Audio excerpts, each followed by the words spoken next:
Amado Batista caminhava sozinho pelas ruas centrais de Goiânia quando viu algo que faria seu coração parar por um segundo.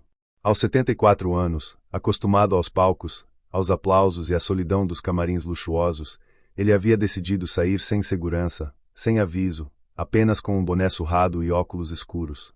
Queria sentir o cheiro da cidade, ouvir os sons do povo e, talvez, reencontrar alguma parte de si mesmo que havia deixado para trás nos becos do tempo.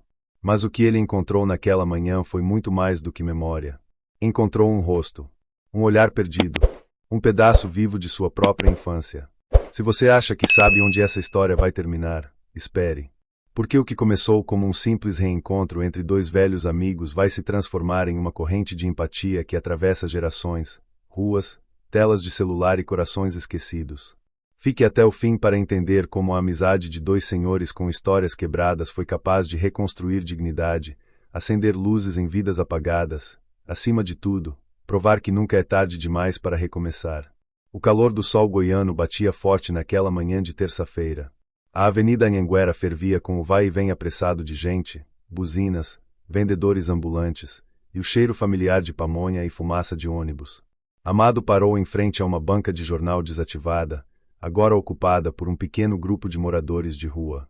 A maioria parecia invisível aos olhos dos passantes. Mas um deles, sentado no chão com uma manta puída cobrindo as pernas, despertou algo em Amado. Havia algo naquele homem, o jeito como ele segurava uma caneca de plástico, os traços marcados, os olhos baixos, a barba branca por fazer. Um lampejo. Um nome. Um passado. José Almeida. O Zé. Companheiro de infância. Amigo das travessuras no quintal de terra batida, parceiro das primeiras paixões juvenis e dos sonhos inocentes de um futuro grandioso. Amado sentiu o mundo girar. Não podia ser. José havia sido um dos meninos mais inteligentes da rua, daqueles que crescem para virar doutor, contador, chefe de família. Como ele tinha parado ali? Sem hesitar, Amado se aproximou. O homem ergueu o rosto devagar, como se o movimento do pescoço custasse anos. Por um segundo, houve apenas silêncio. Depois, os olhos de José se arregalaram, e ele murmurou, quase sem voz, Amado. O cantor se ajoelhou à sua frente e o abraçou. Um abraço seco, demorado, com cheiro de rua, suor e saudade. Ali, no meio do caos urbano, dois meninos envelhecidos se encontravam como se o tempo tivesse dado uma pausa para permitir que algo milagroso acontecesse. Mas esse reencontro não era um ponto final. Era o início. Amado sabia, naquele instante, que não podia simplesmente voltar para casa e esquecer. Aquela cena, aquela figura desbotada do passado, tinha um peso que ele não podia ignorar. Não se tratava apenas de caridade ou culpa. Era algo mais profundo. Era como se o universo estivesse cobrando dele uma dívida antiga, um acerto de contas com a própria consciência. O que Amado Batista faria depois desse encontro? A resposta passa por banhos quentes, mesas postas, papéis empilhados, redes sociais em ebulição, e uma fundação que nasceria para mudar vidas. Mas tudo começa aqui, no cruzamento entre fama e abandono, entre sucesso e esquecimento, entre dois senhores que se recusaram a aceitar o fim antes do recomeço. E se você acha que essa é apenas uma história sobre ajuda, está enganado. É uma história sobre reconstrução, sobre dignidade, sobre como uma melodia de esperança pode nascer do silêncio mais profundo. E sim, tudo começa nesse instante em que Amado Batista, um cantor consagrado, estende a mão para o menino que um dia o ensinou a dividir um pedaço de pão. Na calçada quente da Avenida Anhanguera, entre sacolas plásticas espalhadas e olhares indiferentes de quem passava apressado, Amado Batista permaneceu ajoelhado. O mundo parecia ter parado ali. O som dos carros, os passos, os ruídos da cidade, tudo virou um sussurro distante diante do reencontro que nem os romances mais bem escritos poderiam prever. José Almeida, seu amigo de infância, estava mesmo ali, sujo, abatido, quase irreconhecível, mas vivo. E os olhos dele, por mais cansados que estivessem, ainda carregavam aquela mesma intensidade de quando corriam pelos terrenos baldios do velho bairro, sonhando com guitarras, livros e liberdade. Zé! Amado repetiu, como se dissesse o nome para garantir que era verdade. O homem assentiu devagar, como quem ainda tentava acreditar que aquele vulto diante dele era mesmo o cantor famoso que via às vezes na televisão de uma padaria. Seus olhos se encheram de lágrimas, mas ele segurou. Já tinha chorado demais para um dia só. Pensei que você tivesse me esquecido, murmurou José, com uma voz rouca que parecia misturar cansaço e vergonha. Como eu poderia? Respondeu Amado, emocionado. Você foi parte da minha história. Da melhor parte dela. Amado o ajudou a se levantar com cuidado. José tremia. As pernas frágeis, a coluna curvada, os pés descalços. As pessoas ao redor começaram a notar a cena. Alguns tiraram fotos, outros apenas olhavam sem saber se tratava de uma filmagem, uma ação social ou um milagre cotidiano. Mas para Amado, não importava. Aquilo era real demais para se preocupar com aparência. Naquele instante, ele só conseguia pensar em como alguém como José, um homem que ele lembrava como estudioso, organizado e sempre tão correto, tinha chegado àquela situação. Já sentados em um banco de praça, com uma garrafa d'água nas mãos, José começou a contar sua história. Não havia drama exagerado, nem vitimismo. Apenas fatos. Após a morte precoce da esposa, ele enfrentou uma depressão profunda. Tentou manter o emprego de contador por mais alguns anos, mas as ausências, o desânimo e as dívidas o derrubaram. Os filhos, Lucas e Mariana, se mudaram para o exterior, distantes por circunstâncias e ressentimentos. Os amigos sumiram com o tempo, as portas se fecharam uma a uma, até que só restava a rua. E ali ele sobreviveu por quase 3 anos, dormindo sob marquises, catando latinhas e tentando, às vezes, esquecer que já foi alguém. Eu fiquei com vergonha de procurar ajuda. De aparecer na sua frente assim, disse José, evitando olhar nos olhos de Amado. Você seguiu em frente, e eu me perdi. Amado respirou fundo. Ele sabia o peso da fama, mas também conhecia bem o que era vir do nada. E se havia algo que aprendia mais com os anos era que ninguém, absolutamente ninguém, está imune às curvas inesperadas da vida. O que aconteceu com você podia ter acontecido comigo. Ou com qualquer um. O importante é que a gente está aqui agora. E que isso não vai acabar hoje. Naquele momento, não era o artista quem falava. Era o amigo. O menino que dividia pão com goiabada na infância. O homem que não se deixaria encolher diante do sofrimento alheio. O abraço que veio em seguida foi mais forte. Amado sentia o cheiro da rua no corpo de José, e José sentia o calor de um abraço que não recebia há anos. Era como se o passado tivesse retornado para cobrar uma dívida de humanidade, e Amado, sem hesitar, estava disposto a pagá-la. Aquela manhã não terminaria ali. Ainda havia muito o que fazer. Mas naquele banco de praça, sob o céu claro de Goiânia, o reencontro de 2 amigos que a vida separou foi, por si só, uma pequena revolução. Porque às vezes, tudo o que alguém precisa para começar de novo é ser lembrado. Amado Batista não pensou 2 vezes. Após mais de 1 hora de conversa na praça, levantou-se e estendeu a mão para José Almeida com firmeza. Vamos comigo, disse, com um tom que não permitia recusa. Você não vai passar mais uma noite na rua. José hesitou. Olhou para as sacolas plásticas que continham seus poucos pertences, um cobertor rasgado, um livro velho, uma fotografia amarelada, e depois para os sapatos limpos de Amado. Era como se houvesse quilômetros de distância entre eles, embora estivessem lado a lado. Eu não sei se consigo, murmurou. Amado colocou a mão no ombro dele. Não precisa saber agora. Só vem. A gente começa devagar. No carro preto estacionado a poucos metros dali, o motorista de Amado, Carlos, abriu a porta traseira com discrição. Havia silêncio. José entrou, olhando desconfiado os bancos de couro, como se pisasse em território proibido. O caminho até o setor bueno foi feito quase sem palavras. Apenas o som da cidade ao redor e, de vez em quando, um olhar trocado entre os dois. Chegando à casa de Amado, simples, apesar de confortável, com jardim bem cuidado e móveis antigos, José foi imediatamente levado ao banheiro. Amado havia pedido a uma funcionária que preparasse tudo: toalhas limpas, sabonetes, roupas de algodão e até um par de chinelos novos. José demorou mais de 40 minutos lá dentro. A água quente escorria sobre a pele que há anos não sentia esse tipo de cuidado. Ele se lavava em silêncio, como se cada gota estivesse arrancando pedaços de dor, de abandono, de culpa. Quando saiu, já com o rosto barbeado e os cabelos úmidos penteados para trás, era outro homem. Ainda magro, ainda marcado, mas com a postura um pouco mais ereta. Com um pouco mais de brilho nos olhos. Amado sorriu ao vê-lo. Sentados à mesa da sala, tomaram café preto com pão de queijo fresco. A conversa foi leve, intercalada com risadas tímidas e memórias antigas de um tempo em que os dois dividiam cadernos e gols no campinho de terra.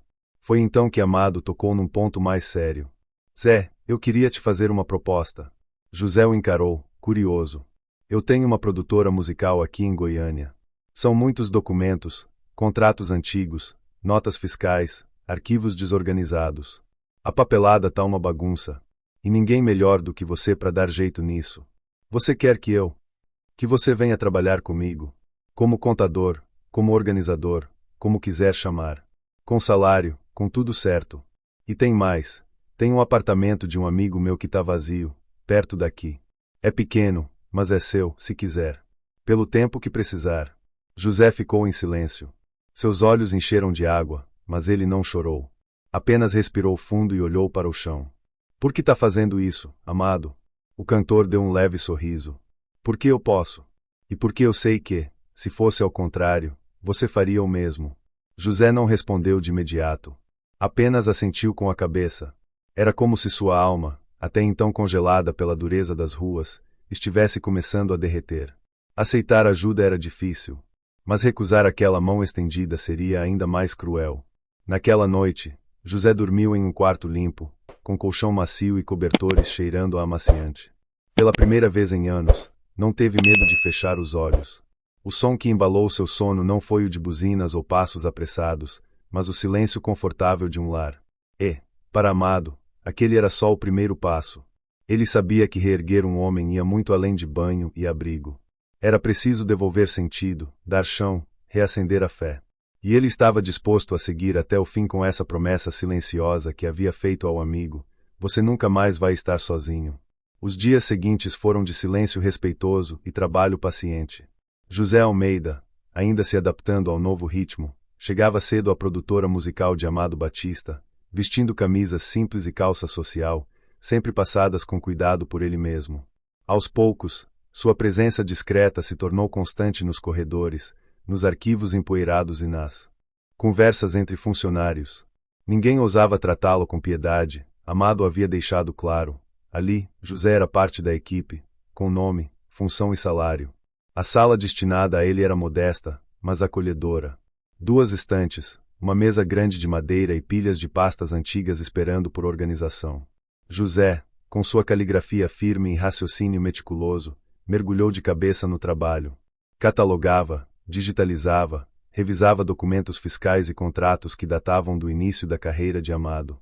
Em cada papel, encontrava um pedaço da história do amigo e, ao mesmo tempo, reconstruía a própria. Amado, por sua vez, o observava à distância, sem pressa.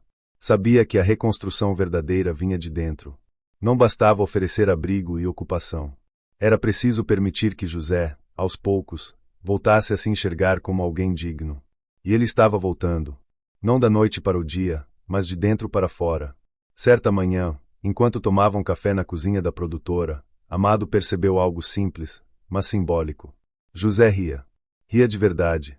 Contava uma história antiga de quando os dois fugiram de uma aula de matemática para ir atrás de um circo que passava pela cidade. Gargalhava com as mãos nos joelhos, os olhos apertados de quem revive uma lembrança boa. Aquela risada parecia empurrar para longe os anos de dor e silêncio. Era o som da alma voltando a respirar. Sabe, Amado, disse José, enquanto secava os olhos, faz tempo que eu não me sentia útil. Faz tempo que eu não me olhava no espelho e via alguém inteiro. Amado sorriu. Não respondeu. Apenas deu um tapa leve no ombro do amigo, como quem diz: você nunca deixou de ser. Com o tempo, José passou a se vestir melhor. Não por vaidade, mas por respeito a si mesmo. Começou a caminhar mais ereto, a conversar com mais firmeza, a compartilhar ideias sobre como otimizar os processos da empresa.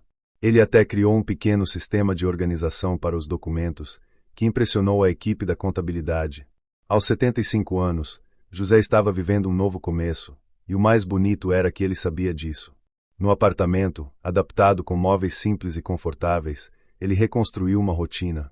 Acordava cedo, fazia café, lia o jornal, alimentava um passarinho que vinha à janela.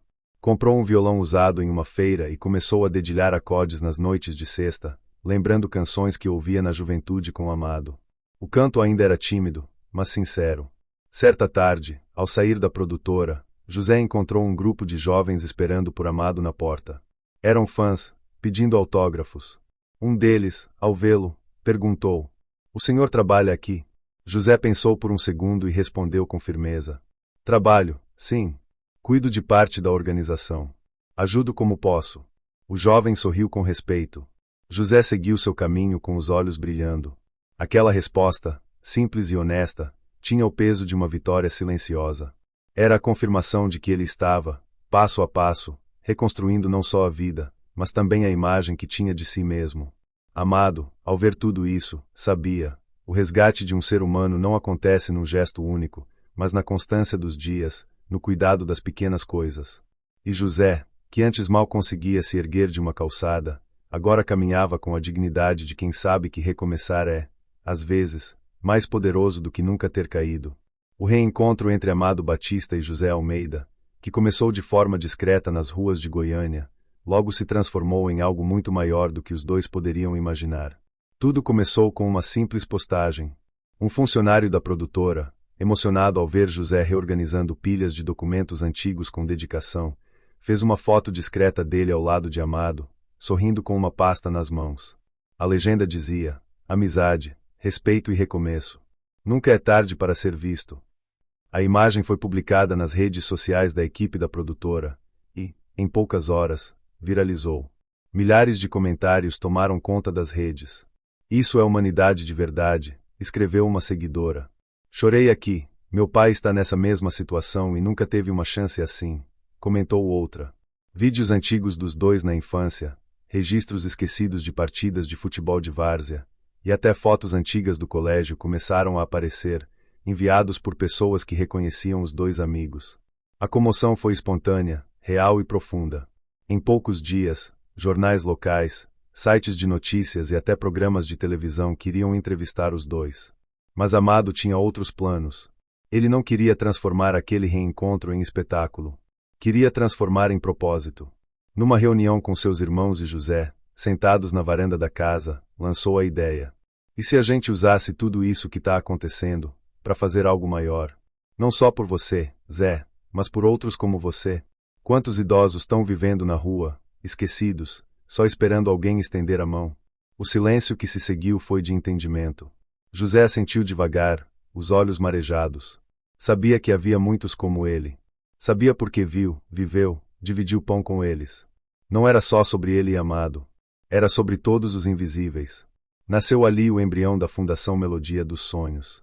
Um espaço físico e humano pensado para acolher idosos em situação de rua, oferecendo não apenas teto e alimento, mas dignidade, trabalho e reconexão com aquilo que um dia os definiu, suas habilidades, memórias e paixões. Amado doou parte do terreno de sua chácara nos arredores de Goiânia. Seus irmãos ajudaram com recursos e contatos. José ficou responsável por estruturar os processos e buscar os primeiros nomes. Logo, advogados, psicólogos, médicos e voluntários se somaram à causa. Em poucos meses, o primeiro núcleo da fundação foi inaugurado.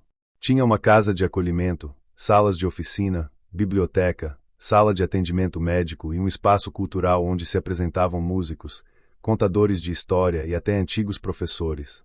Aposentados. Os internos não eram chamados de moradores nem de assistidos. Eram chamados de mestres. Porque, ali, cada idoso era visto como alguém que ainda tinha o que ensinar. José tornou-se uma figura central na fundação. Andava com pranchetas, conversava com cada recém-chegado, ouvia histórias, cuidava dos detalhes como se estivesse montando uma sinfonia silenciosa de recomeços. A cada olhar acolhido, a cada idoso que voltava a sorrir, ele sentia que estava pagando uma dívida com a vida, e também com aqueles que, por pouco, ele não deixou para trás. O impacto da fundação foi além das fronteiras de Goiânia. Prefeituras começaram a entrar em contato, artistas ofereceram apoio, doações vieram de dentro e fora do país. Programas de televisão começaram a tratar do tema com mais seriedade. Inspirados pela história de Amado e José, muitos jovens passaram a procurar casas de repouso para visitar idosos esquecidos. A palavra invisível começou a perder espaço. Foi nesse contexto de transformação que José decidiu escrever cartas para os filhos, Lucas e Mariana. Após anos de silêncio, ele os convidou para conhecer a fundação, contando sobre sua nova vida, seu trabalho e tudo o que havia mudado desde aquele dia na Avenida Anhanguera. As cartas chegaram, foram lidas com emoção, e semanas depois, os dois desembarcaram em Goiânia. O reencontro foi tímido, mas comovente. Mariana chorou ao abraçar o pai. Lucas, em silêncio, apenas apertou a mão dele com firmeza. Pela primeira vez em muitos anos, José sentia que estava inteiro. E a fundação, que nasceu de uma amizade resgatada, começava a devolver ao mundo aquilo que o mundo havia esquecido, a sabedoria e o valor de quem tem história para contar. 2 anos haviam se passado desde aquele reencontro inesperado na Avenida Anhanguera. Muita coisa mudará. A Fundação Melodia dos Sonhos agora operava com 3 unidades em Goiás e uma nova sendo construída no interior de Minas. José Almeida, aos 77 anos, tornará-se símbolo de resiliência e reconstrução, figurando em reportagens, palestras e eventos comunitários. Seu reencontro com os filhos havia cicatrizado feridas antigas. Lucas agora auxiliava na administração da fundação à distância, enquanto Mariana, formada em psicologia, oferecia suporte emocional aos acolhidos. E Amado Batista continuava a cantar, a compor, mas também a desacelerar. Naquela manhã de outono, o cantor acordou com um incômodo no peito. Já havia sentido algumas dores nos últimos meses, mas sempre atribuíra à idade, ao cansaço, à correria entre shows e compromissos sociais. Porém, naquela manhã, o aperto era diferente. Foi levado ao hospital por seus irmãos, sem alarde, e após uma bateria de exames, veio o diagnóstico: ele precisava passar por uma cirurgia cardíaca de alto risco, e o quanto antes. A notícia caiu como uma bomba. A equipe médica foi direta, os riscos eram reais. Amado ficou em silêncio. Observou a janela do quarto e lembrou-se da voz de seu pai dizendo: "A vida é uma estrada longa, filho, e a gente nunca sabe onde vai ser a próxima curva." Ele respirou fundo. Não era medo que sentia, era a estranha consciência de que, por mais que tivesse dado tanto ao mundo, havia muito que ainda queria fazer. José foi o primeiro a chegar. Sentou-se ao lado da cama, pegou na mão do amigo e, com os olhos marejados, disse: "Você me salvou quando ninguém mais via valor em mim. Agora é a minha vez de ficar do seu lado." E ficou. Durante a preparação para a cirurgia, nos dias que se seguiram, José estava lá, cuidando dos detalhes, conversando com os médicos, tranquilizando os irmãos de Amado, principalmente, sendo presença. Uma presença silenciosa, forte, inabalável. Como as amizades verdadeiras são. A cirurgia durou quase 8 horas. Foram momentos de tensão e oração, tanto para a família quanto para os milhares de fãs e admiradores que, ao longo dos anos, haviam aprendido a amar não apenas o artista, mas o homem por trás do violão. A recuperação foi lenta. Amado passou semanas em repouso, sem cantar, sem sair de casa. Mas havia algo novo ali: gratidão. Não apenas por estar vivo, mas por ter ao seu redor pessoas que importavam, e para quem ele importava. Assim que recebeu alta, Amado pediu para visitar a sede da fundação. Chegou em uma manhã ensolarada, caminhando devagar, com um leve sorriso nos lábios. Ao cruzar os portões, foi recebido com palmas por dezenas de idosos e voluntários. José o esperava ao lado de Mariana e Lucas. Lágrimas escorreram dos olhos de todos. O reencontro, ali, foi mais do que simbólico. Era a confirmação de que o ciclo de amor, acolhimento e propósito que haviam construído seguia firme, mesmo diante da fragilidade da vida. Mas Amado não queria apenas agradecer. Ele tinha um novo projeto em mente. Algo que unisse entretenimento, respeito e protagonismo. E foi assim que surgiu Vozes da Experiência, um programa semanal transmitido por uma emissora local, apresentado por idosos acolhidos pela Fundação. A proposta era simples e genial: entrevistas, músicas, contação de histórias, debates e até receitas, tudo apresentado por quem a sociedade havia tentado calar com o passar dos anos. O programa se tornou um sucesso imediato.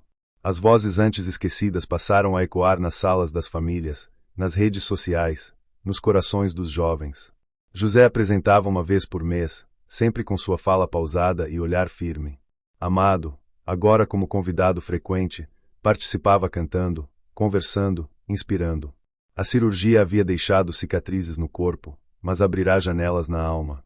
E para Amado Batista, aquela segunda chance de vida era também uma nova missão: provar que envelhecer não é desaparecer, é florescer com mais força, mais história e mais verdade. 2 anos após a cirurgia, Com a saúde estabilizada e o coração mais leve do que nunca, Amado Batista tomou uma decisão inusitada. Chamou José para uma conversa no coreto da fundação, enquanto o sol dourava os telhados de Goiânia. Levava 2 cadeiras dobráveis, um mapa enorme do Brasil e um sorriso maroto no rosto. Zé, acho que a gente ainda tem estrada para rodar, disse, abrindo o mapa sobre o colo. José arqueou uma sobrancelha, desconfiado. Vai me dizer que quer gravar outro DVD? Não. Quero pegar a estrada, de novo. Mas dessa vez, não é para cantar em estádio. É para cantar em praça, em igreja, em asilo, em escola pública. E não é só para cantar. É para levar oficina, conversar, ouvir histórias de outros Josés e Marias espalhados por esse Brasil. José respirou fundo. Aos 78 anos, ele não esperava mais aventuras, mas também não conseguia negar um convite que vinha com tanta paixão. Sorriu com o canto da boca e respondeu do único jeito possível. Se você aguentar a estrada, eu aguento o banco do lado. E assim nasceu o projeto Melodia Itinerante, uma vertente da Fundação Melodia dos Sonhos que cruzaria o país levando dignidade e afeto para idosos em comunidades pequenas e esquecidas. Um ônibus foi adaptado. Tinha camarote, sala de roda de conversa, equipamentos de som e até uma pequena biblioteca ambulante com livros doados por leitores de todo o Brasil. O veículo recebeu o apelido carinhoso de O Andarilho do Bem. A primeira parada foi em Pirenópolis. Chegaram sem aviso. Montaram uma tenda na praça principal. Ao cair da tarde, começaram um show simples. Amado com o violão, José ao microfone, algumas senhoras da cidade lendo poesias, outras ensinando receitas de família. O coreto virou palco e a praça, um abraço coletivo. Crianças se sentaram no chão, adultos tiraram fotos, idosos choraram. As cidades seguintes seguiram o mesmo tom, humildade, alegria e impacto. Em cada parada, oficinas de artesanato, rodas de viola, apresentações de histórias de vida e, claro, muito forró, moda de viola e riso solto. José passou a colecionar causos e bordões. Num vilarejo do interior do Tocantins, após tropeçar ao descer do ônibus, soltou a pérola. Se essa queda não me derrubou, mais nada derruba. A frase virou meme nas redes da fundação. O projeto começou a ser acompanhado em tempo real por um canal no YouTube chamado Melodia da Vida, onde eram postados vídeos semanais com os bastidores das viagens, entrevistas com os idosos das comunidades, trechos dos shows e até cenas engraçadas, como José tentando aprender forró universitário com jovens de uma escola pública em Sergipe. O canal explodiu. Em poucos meses, alcançaram milhões de visualizações. As pessoas não assistiam apenas pelos shows, mas pela leveza, pelo humor afiado de 2 senhores que transformaram a própria velhice em movimento. Os comentários vinham de todas as partes do mundo. Minha avó amou. Mostrei para meu pai e ele chorou. Esse canal me fez ver o envelhecer com outros olhos. No final de cada vídeo, José, com seu chapéu surrado e o carisma de quem já viveu de tudo um pouco, olhava para a câmera e dizia com voz firme: se inscreve aí no canal, meu povo, porque enquanto a gente tiver fôlego, essa melodia vai seguir tocando. Já Amado, com o violão no colo e o olhar sereno, sempre encerrava: a gente não veio só cantar, veio lembrar o Brasil de que a vida tem valor em qualquer idade. Hoje, se alguém quiser encontrar Amado Batista e José Almeida, basta seguir a trilha de risos e aplausos em alguma praça do interior. Ou então, clicar no inscrever-se no canal e embarcar nessa estrada de afeto, música e esperança. Porque essa dupla improvável descobriu o segredo que tantos procuram. O verdadeiro sucesso não está nos palcos, mas no que a gente faz com o tempo que ainda tem. E pode acreditar, a próxima parada pode ser na sua cidade.